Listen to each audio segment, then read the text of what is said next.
Hey everyone, and welcome back. Are you ready to get spooked? Because today we are diving into a true horror classic. John Carpenter's 1978 masterpiece, Halloween. A classic for sure. I'm so excited to unpack why this film still terrifies audiences today, Yeah. and what makes it such an iconic piece of horror cinema. And I think it's going to be interesting to look at this film with sort of a fresh perspective because, like you said, it's so iconic and we kind of take for granted that it created a lot of these tropes. Exactly. So going back and looking at it through that lens is going to be fun. So we've got a ton of reviews, articles, even some fun behind-the-scenes trivia about Halloween. Yeah. Where should we even begin with this one? Well, I think a great place to start is with the setting. Okay. Because what's so fascinating about Halloween is how it masterfully sets the scene. Yeah. So we're talking Haddonfield, Illinois on Halloween night. And at first glance, it seems like your typical all-American town. But Carpenter takes that ordinariness and twists it into something really unsettling. It's true. And it's amazing how those seemingly mundane details, like, the kids trick-or-treating or the leaves blowing in the wind, Right. they all add to this eerie atmosphere that Carpenter builds so effectively. Yeah, and you've also got that score, that simple piano melody. It's what we call diegetic sound in film, meaning it exists within the movie's world. It's not your typical orchestral horror score.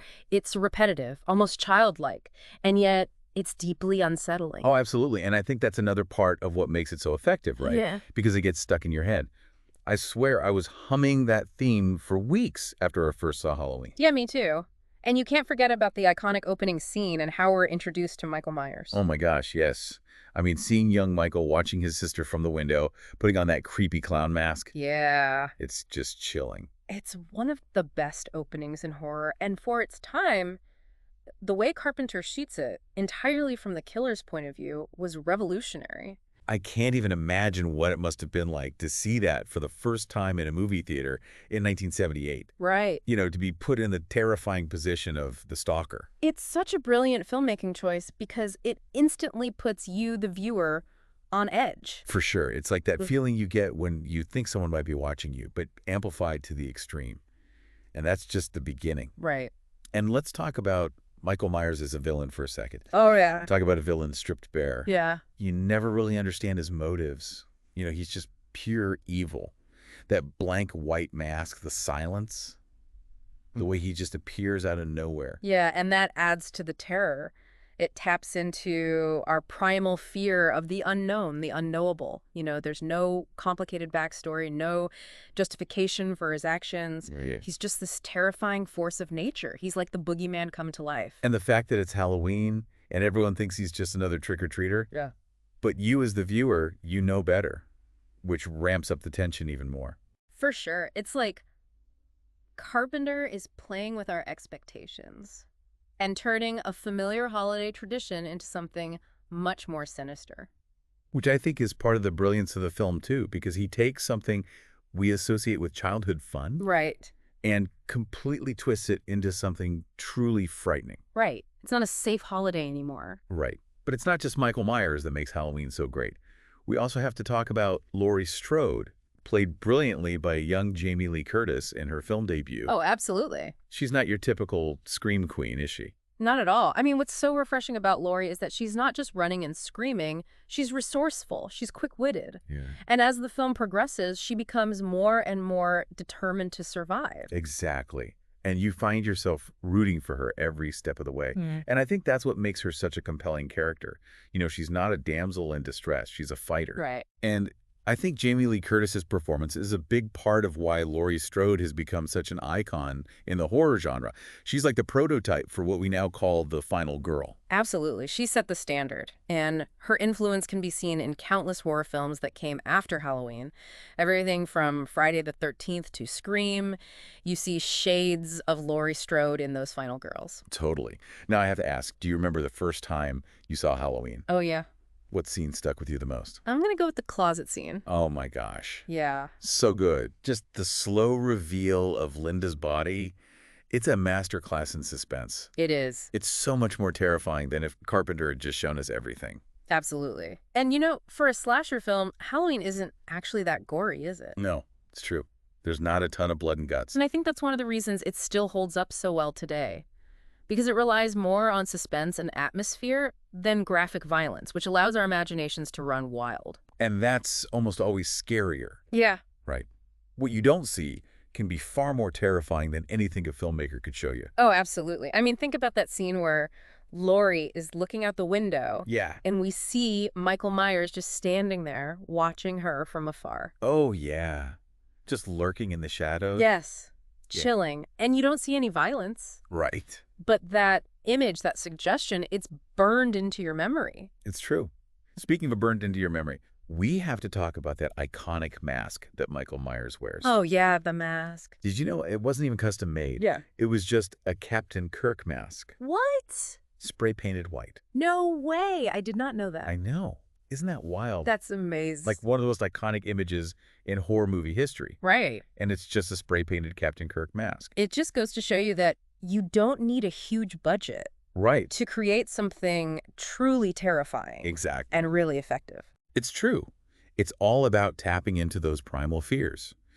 It proves that sometimes the simplest ideas are the most effective. Right. Less is more. Definitely. Speaking of simple but effective, we have to talk about the film's score. Oh, the music is so good. So good, right? Yeah. Did you know John Carpenter composed that entire chilling score in just 3 days? 3 days. It's insane. I know. Wow. I mean, talk about working under pressure. Yeah. But to create something so iconic in such a short amount of time is incredible. That simple piano melody, I mean, it's become synonymous with Halloween, really with the horror genre as a whole. Absolutely. I mean, it's so effective because it's both haunting and incredibly memorable. Like you hear it once and it's stuck in your head forever. Oh, totally. It's like the soundtrack to your nightmares. Totally. Okay, going back to Haddonfield for a second. I mean, the way Carpenter uses that setting in Haddonfield on Halloween night, it's masterful. It's so eerie. I feel so real, so relatable. You've got those quiet suburban streets, kids are out trick-or-treating, leaves blowing in the wind. It all feels so normal, which makes the horrors that unfold all the more jarring. Oh, for sure. It's like he took something we associate with safety and comfort, childhood, and just twisted it into something much darker. Exactly. And to think that they actually shot the film in the spring and they had to paint all those leaves to resemble fall. Really? Yeah. I did not know that. Wow. It's amazing what they were able to achieve on such a tight budget and shooting schedule. But it shows that creativity and ingenuity, they can go a long way in filmmaking. That's true. You don't always need $1 million Right. to make a great film. Exactly. And I think that's another reason why Halloween is still so influential today.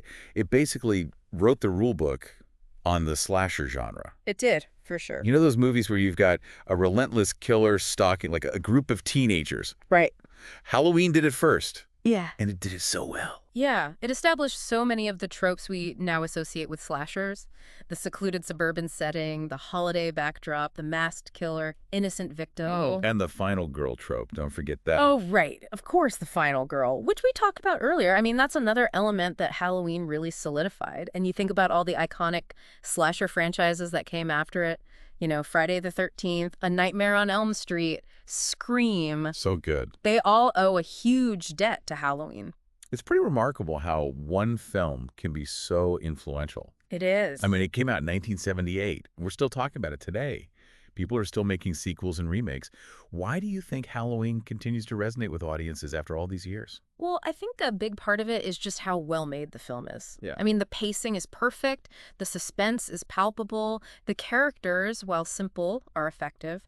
I also think it just taps into those primal fears. The fear of the unknown, the fear of the dark, the fear of what lurks around the corner. Those fears are timeless. And Halloween just taps into them perfectly. It's a film that gets under your skin and stays with you long after the credits have rolled. Oh, absolutely. No matter how many times you've seen it. Which I think is another hallmark of a truly great horror film. It's true. It really does. And it's funny. We've been talking about how influential Halloween is, but it's also drawing on a lot of classic horror tropes, isn't it? Oh, absolutely. I mean, you can definitely see echoes of, Hitchcock in the way that Carpenter builds suspense. Absolutely. And those elements of, the masked killer, the innocent victims, those are straight out of classic horror literature. For sure. But what Carpenter does so brilliantly is he takes those familiar elements and makes them feel fresh and new, like we've never seen them before. Exactly. Yeah. He really elevates those classic horror tropes for a modern audience. Well, we've covered a lot of ground here, Hmm. from the film's incredible use of suspense to its lasting impact on horror cinema. It's amazing. But no movie review would be complete without, drum roll please, the ratings. Let's do it. All right, so I have to say, Halloween, it's a classic for a reason.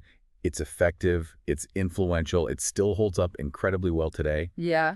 I'm giving it a 4.5 out of 5 pumpkins. Ooh. Just a near perfect score. Yeah. And honestly, if some of the acting, particularly from the teenagers, wasn't so dated now, it would be a 5 out of 5. But I mean, it's a minor quibble in an otherwise brilliant film. Totally agree. I think it's a masterclass in minimalist horror.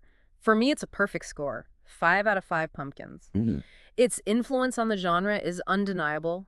Yeah. It's terrifying and just so expertly crafted. A perfect score. I can't say I'm surprised. What'd you think about the ending, though? That's one that sparked a lot of debate among fans. Oh, yeah. You know, it's funny. It's one of those endings that leaves you with more questions than answers. Totally. But I think that's part of what makes it so effective. Because it doesn't tie everything up in a neat little bow. Right. It leaves you thinking. It leaves you wondering what happens next. And that's what makes you want to revisit it. It's been so fun to do a deep dive into Halloween with you. Oh, thanks for having me. It's always so interesting to kind of go back and look at these iconic films and see all of the things that we maybe missed. Yes. There's always something new to discover, even in a film as iconic as this one. So have you seen this classic? Let us know what you think about that ambiguous ending in the comments below. And don't forget to like and subscribe for more thrilling deep dives into the world of film.